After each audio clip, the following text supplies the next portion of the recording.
गुरु की क्या महिमा है वो तो गुरु ही जानते हैं। गुरु की महिमा तो कौन ही बताएगा। गुरु की महिमा गुरु ही जाने, ना कोई पंडित ना ही सयाने। लेकिन हाँ, बड़े ऋषियों ने गुरु को ब्रह्मा, विष्णु और महेश तीनों रूप एक साथ बताए हैं। ब्रह्मा सृष्टि करता है, विष्णु पालन करता है और महेश संहार करता है। गुरु अकेला तीनों काम करता है। ब्रह्मा की तरह हमारी नई सृष्टि भी करता है, नया जीवन बनाता है। आप में से कितनी बहनें रोगी थी, गुरु ने रोग मिटा करके स्वस्थ बना दिया। अभी तो शरीर से स्वस्थ बनाया, अब और ज्यादा गुरु के सानिध्य में रहेंगे तो आध्यात्मिक रूप से भी नया बना देंगे आपको सीता सावित्री जैसी जो महान योगिनी हमारी माताएं थी, जिनकी हम संतानें हैं, उनके जैसा भी हम सबको बना सकते हैं। इतना गुरु में सामर्थ्य है। तो गुरु नया बनाता है, इसलिए गुरु क्या है? ब्रह्मा। और गुरु हमारा पालन पोषण संरक्षण कर रहा है, इसलिए गुरु क्या है? विष्णु। और गुरु हमारे पुराने संस्कारों को, अज्ञान को, अविद्या को नष्ट कर देता है, इसलिए गुरु क्या है? महेश, शिव है। तो गुरु में तीनों रूप हैं। नई सृष्टि भी करता है, पालन पोषण भी करता है और लास्ट में संहार भी करता है हमारे दुर्गुणों का। तो इसलिए कहा गुरुर ब्रह्मा गुरुर विष्णु गुरुर्देवो महेश्वर गुरुर साक्षात परम ब्रह्म तस्मै श्री गुरुवे नमः। ध्यान मूलम गुरु मूर्ति, पूजा मूलम गुरु पदम, मंत्र मूलम गुरुर्वाक्यम, मोक्ष मूलम गुरु कृपा। यहाँ आपको गुरु शिष्य के संबंध में ना कई शब्द सुनने को मिले होंगे। विद्यार्थी, शिष्य, अंतेवासी, भक्त। शब्द चार हैं, अर्थ भी चार ही हैं। विद्यार्थी उसको कहते हैं जो किसी टीचर से केवल इंफॉर्मेशन इकट्ठी करता है, उसको विद्यार्थी कहते हैं। आजकल विद्यार्थी और अध्यापक का ही संबंध होता है। गुरु शिष्य तो ज्यादा तो मिलते नहीं है स्कूल कॉलेजेस में। तो शिष्य वो होते हैं जो अनुशासन में चलते हैं। गुरु बोलता नहीं है कुछ भी, आचरण इतना उच्च कोटि का करता है कि उसके आचरण को फॉलो करके शिष्य सीख जाते हैं। शिष्य शब्द बनता है शासु अनुशिष्ट धातु से। और हमारी पंजाब की भी कुछ बहनें आई हुई हैं यहाँ पर, जो सिख धर्म है वो भी इसी से बना है। वो अपने गुरुओं का, जो 10 गुरु हुए, उनके आचरण का अनुसरण करते हैं, बस यही धर्म है। तो इसलिए वो पहले तो शिष्य था, शिष्य से बिगड़ के सिख बन गया। तो जब हम अपने घर में रहते हुए भी गुरु किस समय उठते हैं, गुरु कैसा खाना खाते हैं, गुरु कितनी सेवा करते हैं, गुरु सब के प्रति कैसा भाव रखते हैं, उतनी ही उदारता यदि मेरे हृदय में भी बनती जा रही है तो समझ लो मैं शिष्य के रास्ते पे आगे बढ़ रही हूँ। अच्छा, जो शिष्य बन जाते हैं ना, वो गुरु तो आगे चल के उनको दुनिया बना देती है फिर। इसलिए श्रद्धेय आचार्य श्री इस बात को बहुत कोट करते हैं, खास करके जब वो हमें बताते हैं। तो श्रद्धेय आचार्य श्री बताते, बोले तुम शिष्य बनने का प्रयास करो। गुरु कोई अपने आप नहीं बनता है, गुरु तो दुनिया बना देती है उनको। जो अच्छे शिष्य बन जाते हैं, जो अपने गुरु के अनुशासन का पालन करते हैं, अपनी संस्था के अनुशासन का पालन करते हैं। जैसे यहाँ पर जो बहनें आई हुई हैं, अब मेरी तो ये अपेक्षा है कि भाई देखो, आप मुख्य योग शिक्षक बन गए तो यदि सेशन का टाइम 3 बजे का है तो 2:45 यहाँ आकर के जो बैठ गए तो वो समझ लो बिल्कुल शिष्य की यात्रा पे उनकी यात्रा शुरू हो गई है। और जो 3:05 पे आ रहा है तो समझ लेना यात्रा शुरू नहीं हुई है अभी। बेशक तो हम पतंजलि योगपीठ हरिद्वार में आ गए हैं। सुबह उठने में यदि आलस्य आ रहा है, यदि हम योग कक्षा नहीं ले रहे हैं, यदि हम स्वयं भी योग नहीं कर रहे हैं, कभी कभी कर रहे हैं, तो यात्रा शुरू हुई नहीं है अभी, इसलिए परिणाम भी नहीं आएगा। योग तो पहले भी था, प्राणायाम पहले भी था, कोई महाराज जी ने तो नया नहीं गढ़ा, सृष्टि के आदिकाल से था। महाराज जी ने क्या किया फिर? महाराज जी ने स्वयं उस योग को अपने जीवन में जिया, और जब उन्होंने 100% जिया तो दूसरे लोगों ने 2% फॉलो किया, और 2% फॉलो करने का रिजल्ट ये है कि आज भारत नहीं विश्व के 200 देशों में करोड़ों करोड़ों लोगों ने अपने शारीरिक, मानसिक और आध्यात्मिक रोगों से मुक्ति पा ली है। तो ये आचरण और अभ्यास का परिणाम होता है। तो हम जितना जितना शिष्य बनने का अभ्यास करेंगे, आप देखना जीवन में कितने चमत्कार घटित होते हैं।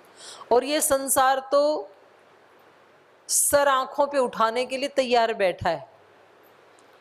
श्रद्धेय स्वामी जी महाराज ने आज भी सुबह बताया कैसे साधारण परिस्थितियों से और वो पुरुषार्थ करते हुए, अभ्यास करते हुए, शिष्य का आचरण करते हुए, और कितने एक बहुत ही अति अल्प अवधि में लोगों ने कितना उनको दान भी दिया, सम्मान भी दिया, क्या नहीं दिया देश ने। जितने कार्यक्रम श्रद्धेय स्वामी जी महाराज के हुए, इतने कार्यक्रम किसी भी, ना किसी राजनीतिक व्यक्ति के हुए, ना किसी आध्यात्मिक व्यक्ति के हुए देश में। और एक एक कार्यक्रम में कम से कम 15-20 लाख रुपए का खर्चा आता था जो कार्यक्रम हुए हैं उनमें। तो वो सारा दान कहाँ से आया? लोक से ही आया, समाज से ही आया, देश से ही आया। तो देश तो तैयार बैठा हुआ है। तो जिस जिले में आप जा रहे हैं, जिस गांव में जा रहे हैं, जिस तहसील में जा रहे हैं, वहां के लोग आपको दान देने के लिए, सम्मान देने के लिए, आपको यश देने के लिए तैयार ही बैठे हैं। बस एक अपॉर्चुनिटी आपके सामने है, आप ले सकें यदि तो आप ले सकते हैं। तो एक जज्बा होना चाहिए, एक ऊंचा संकल्प होना चाहिए कि मुझे अपने गुरु का प्रतिरूप बनना है। और उसमें कुछ ऐसे भी नकलची हैं, गुरुजी कैसे बोलते हैं उस स्टाइल में बोलना है, गुरुजी कैसा धागा बांधते हैं वैसा ही धागा बांधना है, गुरुजी बालों को कैसे बांधते हैं वैसे ही ऐसे गुरु नहीं बना जाता है। गुरु की होड़ और नकल करनी है तो गुरु की नकल करनी है सेवा में, गुरु की नकल करनी है योग का आचरण करने में। कुछ ऐसे लोग भी हुए, बोल जी मैं बिल्कुल स्वामी जी जैसा दिख रहा हूं ना, मैंने कहा कहीं से भी नहीं दिख रहे। स्वामी जी जैसा इस सदी में परमात्मा ने एक ही बनाया है। आप यदि बनेंगे तो आप अपने व्यक्तित्व को बनाएंगे, आप भी एक ही हैं। आप जैसा भी भगवान ने धरती पे दूसरा कोई नहीं बनाया, और पूज्य गुरुदेव जैसा भी धरती पे दूसरा कोई नहीं बनाया। हर व्यक्ति को परमात्मा ने यूनिक बनाया है, बस उन्होंने अपने आप को अभिव्यक्त कर लिया। और हम अभी कैसे हैं? बंद हैं, अभी बीज रूप में हैं हम। अभी हमने अभी अभिव्यक्त नहीं किया, सुषुप्त अवस्था में हैं हम। तो ये शिष्य वो होते हैं, मतलब एक कदम आगे बढ़ गए, जो अपने गुरु के अनुशासन का पालन करते हैं। इसलिए आपके अनुशासन पे कोई दूसरा होना नहीं चाहिए कि खाने में कौन अनुशासन बनाएगा, बैठने में कौन अनुशासन। भी हमारा अनुशासन कोई दूसरा क्यों बनाए, हम खुद अनुशासन अपना बनाएंगे ना। हम आकर के यहाँ मंडप में पंक्ति में ही बैठेंगे, इधर या उधर नहीं बैठेंगे। क्यों? ये हमारा आत्म अनुशासन है, हमारे गुरु ने सिखाया, हम इतने बड़े गुरु के शिष्य हैं। तो जब हम ऐसा करने लग जाएंगे, अपने घर में अपने बच्चों के साथ कैसे बिहेव करना है, पति पत्नी के साथ कैसे, सास ससुर के साथ कैसे, वो कोई दूसरा क्यों सिखाए हमें। हम स्वयं, हमने एक ऐसे बड़े गुरु से शिक्षा ली है, दीक्षा ली है, अभी तो दीक्षा भी हो गई आपकी, तो हम स्वयं वैसा आचरण करेंगे। तो ये हम शिष्य बनने की राह पे आगे बढ़ गए। फिर इस रास्ते पर चलते चलते आगे बन जाता है अंतेवासी। अंतेवासी का शाब्दिक अर्थ होता है अंदर निवास करने वाला। किसके अंदर निवास करने वाला? गुरु के ही अंदर निवास करने वाला। जैसे छोटा शिशु होता है ना, गर्भस्थ शिशु, जो आपका बच्चा था, आपके पेट में जब था, तो उस बच्चे को कहेंगे अंतेवासी, क्योंकि वो आपके गर्भ में रह रहा था, उस समय पेट में रह रहा था। तो अंतेवासी का मतलब क्या होता है? अंदर रहने वाला। अंदर रहने वाले की दिनचर्या कैसी होती है? माँ खाना खाएगी वो बच्चे को मिलेगा, माँ श्वास लेती है तो बच्चे को श्वास मिलता है, अलग से उसका अपना कोई अस्तित्व ही नहीं है। माँ के अस्तित्व के साथ ही उसका अस्तित्व जुड़ा हुआ है। तो कितनी सावधानी रखती हैं माताएं, क्योंकि उनको पता है यदि मैं रोगी हुई तो मेरा बच्चा भी रोगी हो जाएगा, मेरे को कहीं चोट लगी तो बच्चे को ही चोट लग जाएगी। कितनी सावधान रहती हैं। इतना सावधान जब व्यक्ति रहने लग जाता है कि मेरे इतने से आचरण से भी मैं अपने गुरु के जैसा नहीं रह पाऊंगा, तो निरंतर मतलब बिल्कुल एक रूपता हो जाती है गुरु और शिष्य में। ये तो बहुत ऊंची स्थिति है। अंतेवासी शिष्य बनना भी बहुत कठिन है, लेकिन अंतेवासी बनना तो बहुत ही कठिन है। फिर बिल्कुल वो हूबहू अपने गुरु के जैसा ही होता है, उसका अस्तित्व गुरु के अस्तित्व के साथ बिल्कुल एकाकार हो जाता है, वैसे ही जैसे गर्भ में बसे हुए बच्चे का होता है। तो अब ये कोई दूसरा थोड़ी कर सकता है, बता के कोई थोड़ी करवा सकता है कि भैया आप अंतेवासी बन जाओ, वो तो खुद ही बनना पड़ता है। और सबसे लास्ट में है फिर भक्त। जैसे गीता में संवाद अर्जुन का और भगवान कृष्ण का चला, तो दूसरे अध्याय में कृष्ण जी ने कहा मैं आपका शिष्य हूं, कार्पण्य दोषोपहत स्वभाव पृच्छामि त्वाम धर्म सम्मूढ़ चेता यत् श्रेय स्यात् निश्चितम ब्रूहि तन्मे शिष्यस्ते हम शाधि माम त्वाम प्रपन्ना। शिष्यस्ते अहम अस्मि, मैं आपका शिष्य हूं, ऐसे बोल दिया अर्जुन ने, लेकिन बना नहीं शिष्य। बोल तो दिया लेकिन बीच बीच में अपनी बातें कहता जाता था। बोल जिनसे युद्ध क्यों लड़ना, इससे अच्छा तो मैं भीख मांग लूंगा, इससे अच्छा तो मैं जंगल में चला जाऊंगा, सन्यासी बन जाऊंगा, अपनों को मार करके हिंसा करके कब कौन से मोक्ष की प्राप्ति होगी। तो गुरुजी को इस सलाह दे रहा था।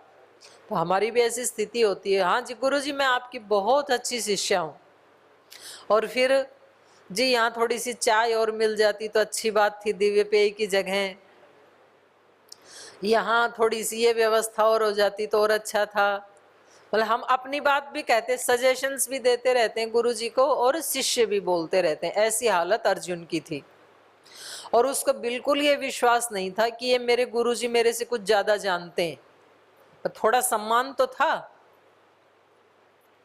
लेकिन जब अर्जुन ने देखा विराट रूप भगवान कृष्ण का, तो फिर सच्चा शिष्य बन गया, फिर चरणों में गिर गया, और फिर तो पश्चाताप करने लगा कि मैं तो आपको अपने जैसा मनुष्य ही मान रहा था, और कभी कभी तो अपना मित्र भी मान रहा था, पर मुझे नहीं पता था कि आप उस साक्षात परब्रह्म परमात्मा के ही अंशावतार हैं।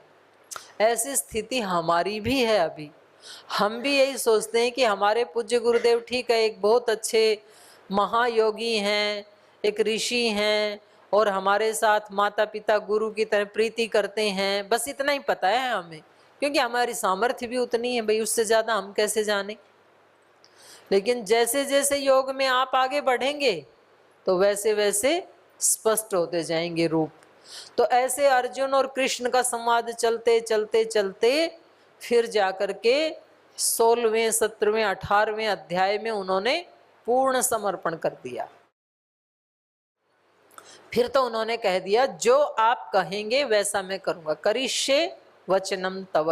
और भगवान ने भी देख लिया उनके व्यक्तित्व को, तो श्री भगवान जी ने भी उनको कह दिया मन मना भव मद भक्तो मद याजी माम नमस्कुरु माम एव एष्यसि सत्यम ते प्रति जाने प्रियोसी में। मन मना भव, मेरे मन वाला बन जा। अर्जुन का मन और कृष्ण का मन एक हो गया, गुरु जी का मन और आपका मन एक होना चाहिए। मन मना भव, मद भक्त, मेरा भक्त बन जा। भक्त का मतलब होता है बिल्कुल हूबहू गुरु जैसा ही, जिसमें कोई अंतर ना हो। अब बाहर से तो अंतर दिखेगा कि भाई ये गुरु जी हैं, ये अमर जी हैं, ये सविता जी हैं, सीमा जी हैं, ऐसे अलग तो दिखेगा ही, पर अंदर से कोई अंतर नहीं रहेगा।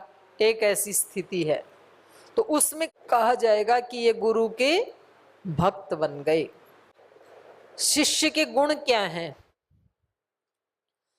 शिष्य की ज्ञान से यात्रा शुरू होती है और भक्ति के ऊपर संपन्न हो जाती, पूरी हो जाती। जो अभी बताया ना मैंने आपको, इन्फॉर्मेशन लेने से, बातें सुनने से, वहां से तो यात्रा शुरू हुई। पहले हम विद्यार्थी बने, फिर शिष्य बने, फिर अंतेवासी बने और लास्ट में भक्त बने। बस भक्त के आगे और कुछ भी नहीं है। भक्त का मतलब है गुरु का ही अस्तित्व बन जाना। तो ये पूरा 100% ट्रांसफॉर्मेशन वाली अवस्था है।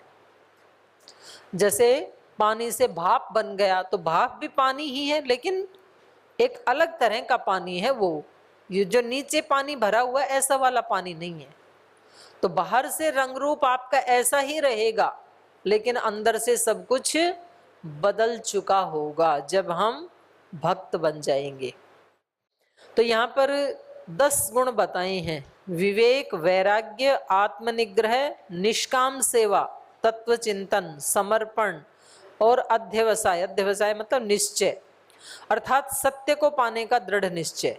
ये 10 गुण जब हमारे अंदर आ जाते हैं तो हमारा शिष्यत्व अभिव्यक्त हो जाता है। शिष्य में ये 10 गुण जरूर होने चाहिए। और जैसे ही हम शिष्य बनते हैं वैसे ही गुरु प्रकट हो जाते हैं। गुरु तत्व हमारे अंदर ही प्रकट हो जाता है, उससे पहले नहीं होता है।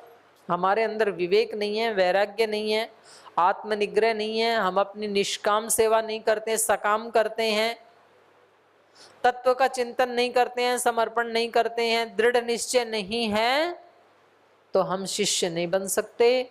और शिष्य जब तक नहीं बनेंगे तो गुरु तो बनेगा ही कहां से। गुरु और शिष्य का जन्म साथ साथ होता है। बच्चे और माँ में कौन से का जन्म पहले होता है? बच्चे का पहले जन्म होता है कि माँ का? माँ का। माँ बड़ी होती है। पिता का जन्म पहले होता है कि पुत्र का? पिता का। तो दोनों आंसर रॉन्ग है आपके। बच्चे का और माँ का साथ ही जन्म होता है। पिता और पुत्र का एक साथ उसी क्षण जन्म होता है। क्योंकि कोई भी नारी जब तक बच्चा पैदा ना करे तब तक उसको माँ नहीं कहेंगे, माँ की संज्ञा नहीं होती है उसकी। माँ कब बनती है? वो जब बच्चा पैदा होता है। तो उसी क्षण जब बच्चे की बच्चा संज्ञा हुई, उसी समय उस बहन की माँ संज्ञा होती है, नहीं तो नहीं होती है। कोई व्यक्ति जीवन भर पिता कब बनेगा? जब उसके पुत्र पैदा होगा। तो इसीलिए तो हम मंत्र बोलते हैं, सह वीर्यं करवा वही, साथ साथ हमारा बल पराक्रम बढ़े। क्योंकि गुरु और शिष्य का जन्म एक ही साथ होता है। जैसे हमारे अंदर शिष्यत्व पैदा हुआ वैसे हमारे अंदर गुरु तत्व पैदा होगा। जब तक शिष्य नहीं बने तब तक गुरु तत्व है ही नहीं। बाहर से आप चाहे कितने भी महान गुरु के शिष्य क्यों ना हो, कोई लाभ नहीं होगा। इंसान तो क्या, साक्षात भगवान भी सामने आके खड़ा हो जाए ना, तो भी हमारे जीवन पे कोई परिवर्तन नहीं आएगा हमारे जीवन में। क्योंकि हमारे अंदर अभी शिष्यत्व ही पैदा नहीं हुआ था। तो ये शिष्यत्व पैदा हुआ कि नहीं हुआ, इसकी क्या पहचान है? जब हमारा मन चुप हो जाए, शांत हो जाए, गुरु के हर फैसले पर विश्वास होने लगे, तो समझ लेना शिष्यत्व पैदा हो रहा है। और गुरु तत्व का जन्म अनंत धैर्य के साथ होता है। गुरु में तो अनंत धैर्य होता है। गुरु वह जो राह दिखाए, आंखों की पट्टी खोल दे। तो यहाँ एक छांदोग्य उपनिषद में एक कथा आती है कि किसी व्यक्ति को कुछ लोग पकड़ करके ले गए और उसको जंगल में जा करके छोड़ दिया। कुछ चोर लुटेरे लोगों ने पकड़ लिया, अभी राजा ने बहुत सारे आभूषण पहन रखे हैं और इसको जंगल में छोड़ देंगे, ये सब लूट के ले जाएंगे। अब वो उसको आंखों पे पट्टी बांध करके ले गए और लूट लाट के उसका धन और भाग गए। और उस फिर बेचारा वो चिल्ला रहा था कि अरे कौन मेरे को यहाँ ले आया, किसने पट्टियां बांध दी मेरी आंख के ऊपर, अगर कोई मेरी आवाज सुन रहा है तो मेरे पास आए, मेरी पट्टियां खोल दे। तो कुछ गवाले आदि जो गाय आदि चरा रहे थे, उन्होंने आकर के पट्टी खोल दी। तो उसने देखा मैं कहाँ आ गया, मैं तो राजा था, मैं कहाँ इस जंगल में आ गया। बोले कहाँ के राजा थे? बोले गांधार देश का। तो क्या आप मुझे बता सकते हो कि मैं गांधार कैसे जाऊं? बोले गांधार को हम नहीं जानते हैं, लेकिन आप ऐसे करो, ये रास्ता आपको इस जंगल से बाहर निकाल देगा, इस पे सीधे चलते जाओ और फिर आगे पूछ के तुम गांधार पहुंच जाना। और उस व्यक्ति ने ऐसे ही किया, उस पगडंडी पे चलते चलते वो बाहर निकल गया, किसी शहर में पहुंचा, शहर से फिर वो पूछ के अपने गांधार पहुंच गया। तो ये जो गवाले थे जिन्होंने उसकी पट्टी खोली, ये काम गुरु करता है। गुरु आकर के हमारी आंखों की पट्टी खोल देता है।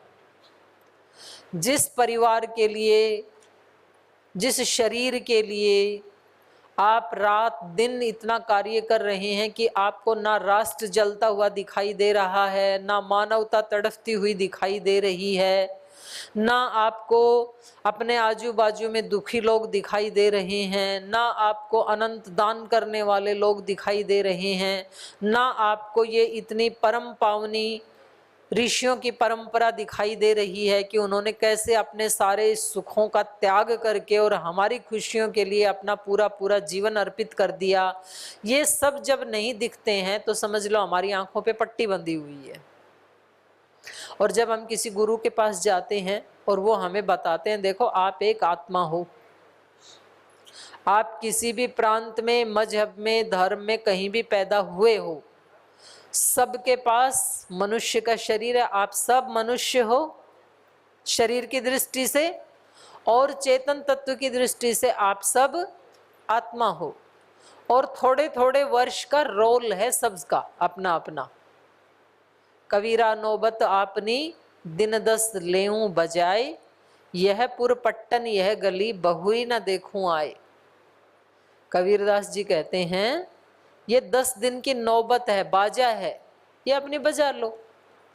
हर बहन का, हर भाई का, हर मनुष्य का 15 से 20 साल का शासन होता है। पहले माता पिता के अनुशासन में रहते हैं, फिर सास ससुर के अनुशासन में रहते हैं, तो मुश्किल से 30-35 साल की उम्र से लेके 50-55 की उम्र तक वो पीरियड ऐसा होता है जब आप अपने मन मर्जी से कोई काम कर सकते हैं। उसके बाद बच्चे बड़े हो जाएंगे, फिर उनकी बहू आ जाएंगी, फिर उनके अनुशासन में मानना पड़ता है। ये 15-20 साल का जो जीवन है उसमें चाहे भलाई ले लो चाहे बुराई ले लो, उसी में पुण्य कमाना है, उसी में सेवा करनी है, उसी में धर्म कमाना है। तो और वो भी पता नहीं है कब किसका कहाँ खत्म हो जाए, वो भी अनिश्चित है। तो दोबारा ना उस पुर में आता है, ना उस पट्टन में, उस गांव में कोई आता है, अपना बजा करके चला जाता है, फिर उसके संस्कार रह जाते हैं। कोई हमारे मरने के बाद ये बोले कि भाई बहन तो बहुत अच्छी थी, ये इतना सा वाक्य सुनने के लिए उस बहन को अपना पूरा जीवन खपाना पड़ता है, तब कहीं जाके ये वाक्य बोलेगा जमाना कि वे बहन तो बहुत अच्छी थी, बहुत सेवा करती थी, गुरु के प्रति बहुत निष्ठा थी। तो गुरु केवल हमारी ये पट्टी खोल देता है कि आपके ऊपर माता पिता का भी ऋण है, बच्चों का भी ऋण है, समाज का भी ऋण है, राष्ट्र का भी ऋण है, ऋषियों का भी ऋण है, प्रकृति का भी ऋण है, गुरुजनों का भी ऋण है, क्योंकि इन सब के सहयोग से ही हमारा वो व्यक्तित्व बना है जो आज हम बैठे हैं यहाँ पर। तो इन सब के लिए सेवा करना, क्योंकि इन सब ने हमारी सेवा की, हमारे व्यक्तित्व को बनाया, तो अब हमारा भी फर्ज बनता है कि हम भी अपनी सेवा इन सब के लिए करें। ये पट्टी बंधी हुई थी हमारी आंख पे, हमें कर्तव्य का नहीं पता था, ये गुरु जी ने खोल दी। तो ये गुरु का काम है। चलना खुद ही पड़ता है, लेकिन ऐसा नहीं हो सकता है कि गुरु जी ऐसे एक वो घुमाएं जादू की छड़ी और हम तुरंत मानव से महामानव बन जाएं, सामान्य मनुष्य से योगी बन जाएं। ऐसे नहीं होगा। एक एक पल व्यक्ति को अपने मन को मारना पड़ता है, अपने आप को ऑटो सजेशंस देनी होती हैं, अपने आप को ठीक करना पड़ता है। ऐसा ये योग का मार्ग है। आप क्या समझते हैं कि महाराज जी के लिए कोई दूसरी दुनिया है? आप कोई दूसरी दुनिया में रहते हैं और महाराज जी कोई दूसरी दुनिया में रहते हैं, ऐसे है क्या? आपको क्या लगता है कि महाराज जी का कोई अपमान नहीं करता होगा? हमारे से तो लाखों गुना ज्यादा अपमान होता है। सोशल मीडिया खोल के देखो आप, क्या क्या बना रखे हैं। और चुनौतियां हमारे सामने ज्यादा आती हैं क्या? हमारे से तो लाखों करोड़ों गुना ज्यादा गुरु के सामने चुनौतियां आती हैं। हमारे पास तो छोटी मोटी आती हैं, पड़ोसी कुछ कह देगा और क्या है। सुप्रीम कोर्ट तक की चुनौतियां, विदेशी कंपनियों की, विदेशी ताकतों की चुनौतियां। तो महापुरुष कभी सुरक्षित नहीं होते हैं, स्वरक्षित होते हैं। अपनी आध्यात्मिकता के घेरे में अपने आप को रक्षित करके रखते हैं। तो ऐसे ही हम सब भी योग का कवच बनाएं। विजय रथ जो है ना, तो वो पूज्य साध्वी देववाणी जी आपको बताएंगी कल, नहीं तो आज शाम को सिखाएंगी। कवच अभेद विप्र गुरु पूजा। हम सब मनुष्यों का, बहनों का कवच कौन सा है? अभेद कवच कौन सा है? विप्र गुरु पूजा।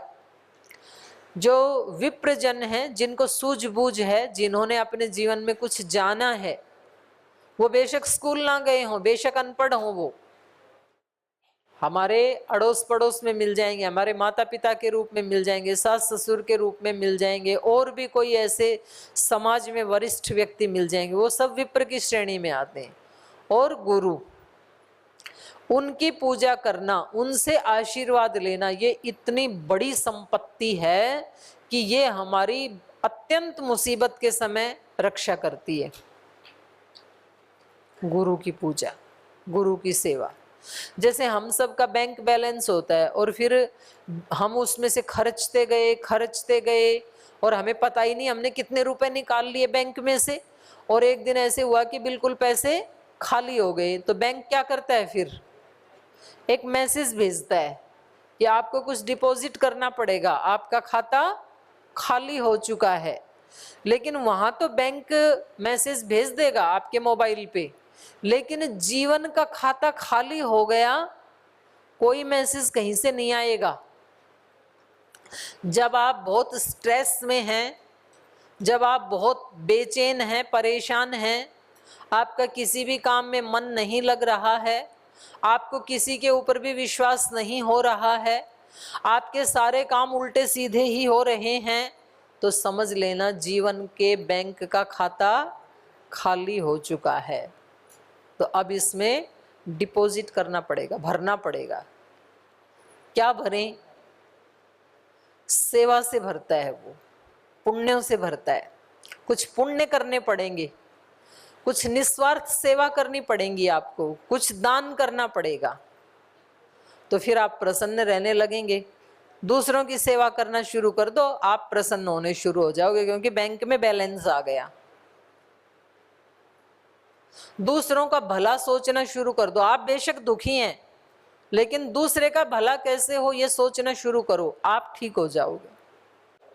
आज दिन भर में कोई ना कोई तो पुण्य का काम करना ही है। 24 घंटे में से 2 घंटे निस्वार्थ सेवा के लिए अपना नियम बना लो, अपनी डायरी में लिख लो। वो 2 घंटे आप रोगियों की सेवा करेंगे या अपाहिजों की सेवा करेंगे, आप जेल में जाके जो मानसिक रूप से परेशान है उनकी से किसकी करेंगे वो आपको तय करना है। पर 24 घंटे में से 2 घंटे निस्वार्थ सेवा के लिए, जिसका कोई फल आपको नहीं चाहिए, बिल्कुल निस्वार्थ। आपका बैंक भर जाएगा, बैंक बैलेंस आपका पूरा हो जाएगा और जीवन में चारों तरफ से खुशियां आने लगेंगी।